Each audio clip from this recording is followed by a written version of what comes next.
All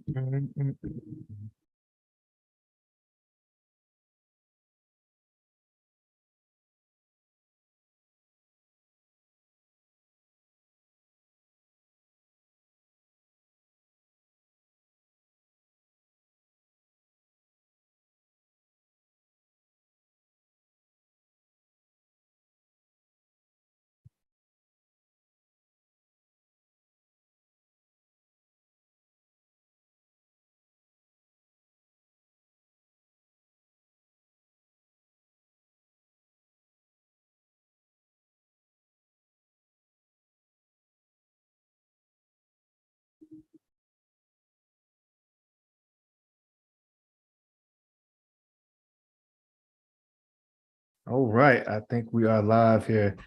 Let me make this happen over on the YouTube world. Did I do this properly?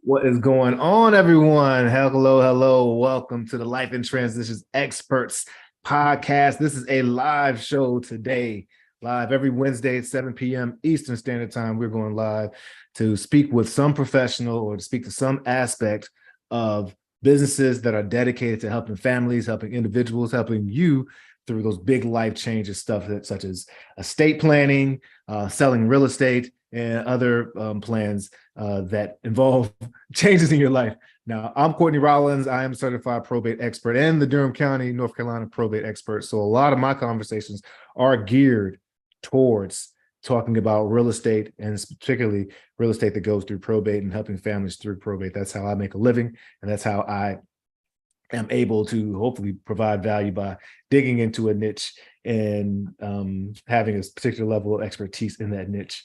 These podcasts and these conversations are designed to help me grow and learn, and also help spread the word about all the great things that people are doing out there.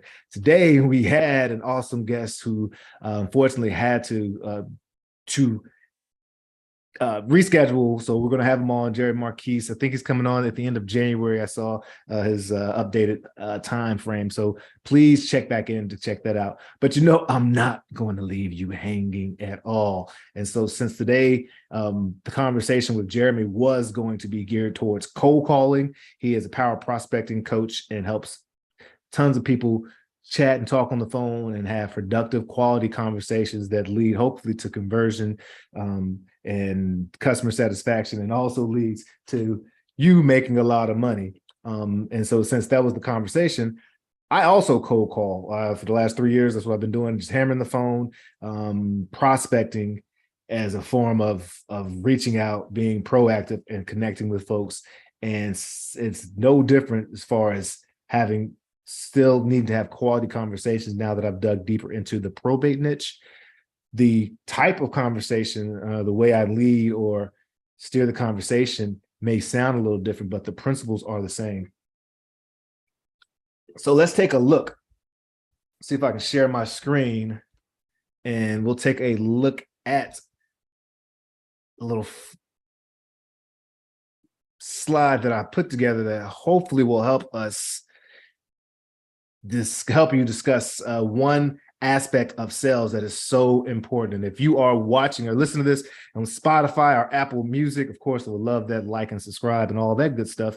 But also definitely make sure that you hit that like and subscribe. Oh, but make sure that you go check out the YouTube channel if you want to see the actual slide here. So let's go over here, share screen. Boom. That's my pretty little face. And the art of making thumbnails, that's just so funny. Canva makes you look like a genius right here. So, well, in my opinion, I like I like it. So anyways, clarity is kindness. So what are we talking about when clarity is kindness? So imagine I walk into a room and someone walks in, they're like, hey, it's game time. Let's play Crank Masters, all right? All right, this is going to be so fun. The winner is going to win an amazing prize. Going to love it so much. Let's rock and roll. Let's get started. Ready, let's play. And now, if you're one of the folks who's never ever played Crank Masters before, which you probably are because I literally just made up the name and the word, at least I think I did, maybe I didn't, then you may be a little confused because why? Because you don't know like what to expect. What are the rules of the game? What are the steps? What are the expectations? What are we supposed to do? And that is essentially what we're talking about today. When we're having conversations with really anyone, but particularly when we're having conversations with probate leads, with sellers or property owners, or if you're direct to your customer marketer, you need to be able to set clear expectations, set the rules of the game. So let's talk about some of the things that what that means. Here's the anatomy of, I don't really have a script that says a script, but the sales process to go through. I come from Sandler's, school, or you can't teach a kid to ride a bike at a seminar. Great book by David Sandler. Awesome. Now he's old school, I suppose, sales trainer, but his sales technique really has revolutionized the way sales took place. It really is more about being an active listener, making sure that you are really being empathetic and being able to steer the conversation with good quality questions and open-ended statements that allow you to hopefully be successful in the conversation. But the important part about that is setting the rules, letting people know what to expect each step of the way. And that's why the title of this episode is Clarity is Kindness.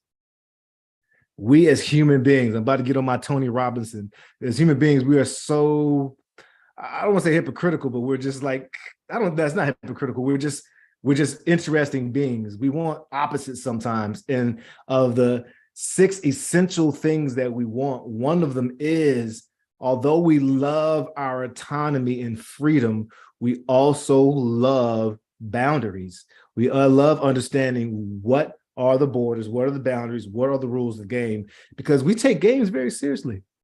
This is football season. Check out them bowl games, check out the NFL. People are serious about games, and life is probably the biggest game, I would argue the biggest game that we get to play, whether we like that or not. So when we talk about setting the rules, we're letting them know that, hey, we're setting the rules. So like it could sound like this when you open up and you actually spoke to these seller, just let them know, hey, you mind if I tell you how we work? Or if it's not in the question, so here's the next step. Those are 2 very great, I think, phrases that allow the seller to know, or the person you talk to know that, oh, this is what the rules are. And this is how we can play this out, it usually takes about 5 or 6 or 7 minutes to go over, ask you a few questions to see if this property even qualifies, or see if there's even a reason for us to work together. How's that sound for you? So you let them know, okay, this is what we're going to do. I'm going to ask questions. I'll know at the end whether or not we can work together and move forward. That's the next step. Those are the rules. You ready? You cool? Awesome. That gives clarity. That gives you ability to continue to listen, and for the seller to anxiety to go down to recognize, okay, this is what's happening next. All right. And so another phrase you might use is, particularly if you're speaking to a wider frame, you're talking about real estate. Well, seller, we buy properties based on the current market value, the condition of the property, and of course your needs and situation. And so that's letting them know that's how we buy properties. In order to do that, I need to ask you a couple of questions, and we'll see if it's a good fit for us to move forward.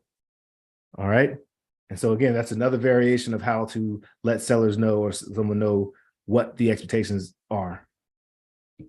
And again, we just went over that. So the next step, all right, and so let's say that you actually have been able to set up a time, or you want to set up the next time for them to speak or chat, okay? Or this really works for anything, making sure that you tell them or help them come up with the next step. All right, so next step is I'll share with acquisitions, and Cletus will give you a call back. What's even more powerful to learn is that you ask them what the next step is. So after you've already gone through the discovery process and you've found out, and there could be a whole podcast on the discovery process and how we uncover the challenges, pains, and issues. And the most important thing, how is those issues impacting your life, and what would it mean if we were able to take this off your plate? After those steps, asking what's next, and then letting the seller tell you, okay, I guess the next step is for you to check out the property, or the next step is for us to get together to see if, for you to send me over the paperwork. It can really depend on what stage you are in the conversation. And these setting the rules these are multiple times. And what's a great thing about you setting the rules also is that it gives you the opportunity to fulfill promises. And that's going to, that's subconsciously, you're filling the bank of your credibility bank. And that's going to give the seller, again, confidence to know that what you say you're going to do, you can do, and you're a competent person, and there's certainty that you're providing. Now, certainty doesn't mean that you're saying, yes, I can do everything. Certainty means that you have integrity. Like, oh, if Courtney says he can do this, great. If he says he can't, at least I know he has integrity. People want certainty. That's clarity. Clarity is kindness. And so again, here's just other phrases that we've used. I'll stop by the property, check it out. We're either going to agree on the price or not, and we'll be able to give each other a yes or no. Does that sound fair? And again, this is more of the deep conversation about the real estate. And again, before you go out to that property, you want to make sure that the seller knows that hey, when we leave this place, can we say we're going to say yes or no on the property? Because you really don't want a maybe. A no is great because you can move on to the next prospect and be able to follow up with this same lead later on down the road to see if you can serve them later. Because a no is always a no, not yet. And a yes is great also because obviously it's a yes and you can move forward to see if you can fulfill your commitments that you all come up with. But a maybe is just purgatory, and we don't want to be in purgatory. So again, setting the rules before you go out there, getting a pre-commitment. There's another phrase for us, getting a pre-commitment. The rules are, and we said we're going to play by the rules. We're going to come out here, we're going to take a look at it. And if we agree on price, we're going to say yes or no. And you have every right to say no. We're not trying to force it all, but what I don't want to do is waste your time because you're super busy, and don't waste my time because that's what I have here. Again, if you have the purchase agreement there, another way to set the rules with the purchase agreement. Hey, are you buying a computer? Okay, well, I'm going to send over the purchase agreement. We'll take a look. We'll walk through it. Answer any questions. We'll take 15 minutes to review it, and then after that, if you're comfortable with that, once you sign, you'll send it over to me. And then you tell them the next step. The next step is title company. I'll send the title or closing, depending on what state you're in and how title is processed. But the title company will reach out with you within 24 hours, and I'll be contacting you once or twice a week until we get this all the way to close to make sure that we're just set up. Usually, no news is good news, but I like to over communicate more than keep you in the dark. How does that sound? Right? Cool. Awesome. Cool. And that's there right there. So try this in your life, especially really, again, this doesn't have to necessarily just be in sales, but it's also when you're having conversations with loved ones, when you're actually working with folks and just trying to have clearer, more. Oh, sorry, I'm sitting here. ADHD. I'm looking through this Facebook Live group right here and seeing what messages in here. But anyways, what I was saying is that try this out when you're particularly talking to folks that you may supervise, or maybe you're being supervised. Like, hey, let me just be clear on what these next steps are, because I want to be able to make sure we're on the same page and answer any, fulfill any commitments that we have to expectations. All right, folks. So this was a shorter episode. I'm so excited next week. I'm not sure when you are watching this, but there's episode next week. We're talking to an outstanding couple, Yamari and Nicholas Sullivan out of Charlotte, North Carolina. They are short-term rental experts, and they're doing awesome things out there, and I can't wait for you to check them out. Feel free, or please share this podcast. Give us a review. Give me 5-star. That'd be great. Go back and check out the other ones. Go check out our Life and Transitions Experts Facebook group and join there. We're trying to share and grow this community with professionals, again, who are excited about growing their business and networking because they want to make an impact in people's lives during those big changes in their life, particularly estate planning and real estate sales. And if you need any help, or families that are experiencing the probate process, specifically in Durham, North Carolina, but I do have a network of folks across the nation that I can help connect them with. reach out and I will help them as best I can at estateproservice.com. And if you want to be a guest on the show, hit me up. We can chat. And I'm excited about all the guests that are coming on and the schedule that's coming up here, and would love to see if we could be able to champion each other's work there. All right. This is Courtney Rollins. I am signing out as I always do, saying rising tides, it lifts all sails. Cheers.